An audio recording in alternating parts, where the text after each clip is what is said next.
রাজধানীর আধুনিক বাণিজ্যিক ও ব্যস্ততম এলাকা উত্তরা, সংসদীয় আসন ঢাকা 18। তবে পুরো রাজধানীর মতো এখানেও আছে নানা সংকট ও সমস্যা। বাসিন্দারা বলছেন, গ্যাস সংকট, মশার উৎপাত, জলাবদ্ধতা, অবৈধ ফুটপাত দখল ও চাঁদাবাজিতে নাজেহাল তারা। দেশ সুন্দরভাবে ঘটুক, এটা আমার চাই, যাতে আমাদের সবার চাওয়া পাওয়া আর কি রাস্তাঘাট উন্নয়ন হোক, এটা চাই।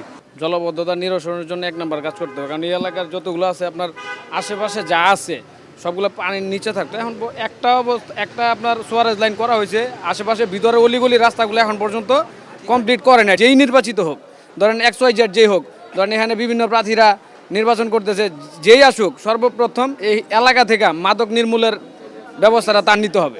এই দেশের সমস্যা গ্যাস থাকে না, আবার পানি থাকে না, সময়তে কারেন্ট থাকে না, নানান সমস্যা আছে। আবার বৃষ্টি এলে রাস্তায় পানি থাকে, জন্য না রাস্তায় আটা চলা যায় না, নানান সমস্যা আছে। আবার দুর্নীতি আছে, চাঁদাবাজি আছে।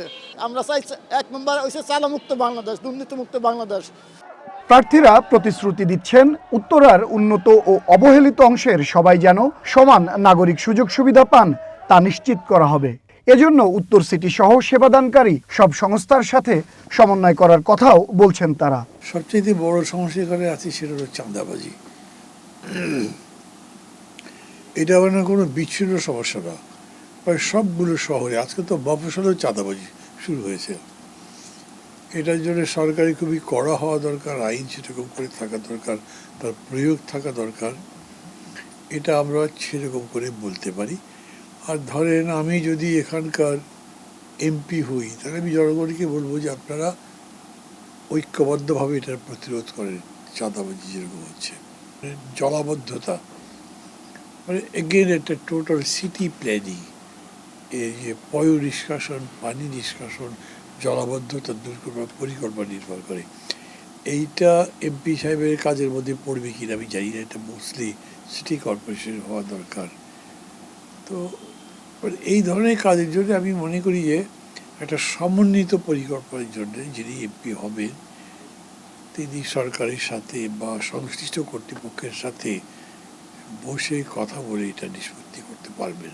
যারা সেক্টরে থাকেন তাদের চিন্তা একরকম মনে হয়েছে, যারা সেক্টরের বাইরে আছেন, উত্তরখান, দক্ষিণখান, বা যারা ঠিক একেবারে মানে মহানগরের আলোয় আলোকিত নন, তাদের চিন্তার মধ্যে একটা পার্থক্য আছে।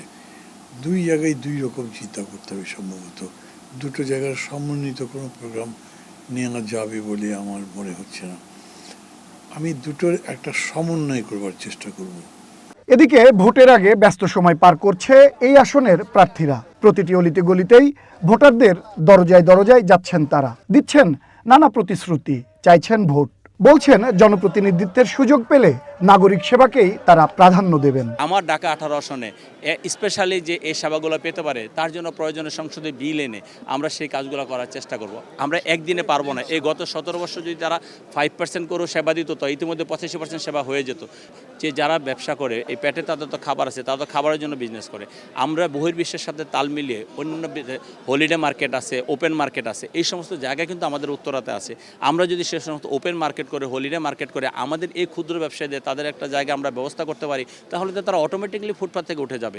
উত্তরায় একদিকে রয়েছে আভিজাত্যের ছোঁয়া, মেট্রো রেল বদলে দিয়েছে জীবন, অন্যদিকে রয়েছে নানা সংকট। ভোটারদের প্রত্যাশা, যারা জয় পাবেন একটু সহজ করে দেবেন নাগরিক জীবন।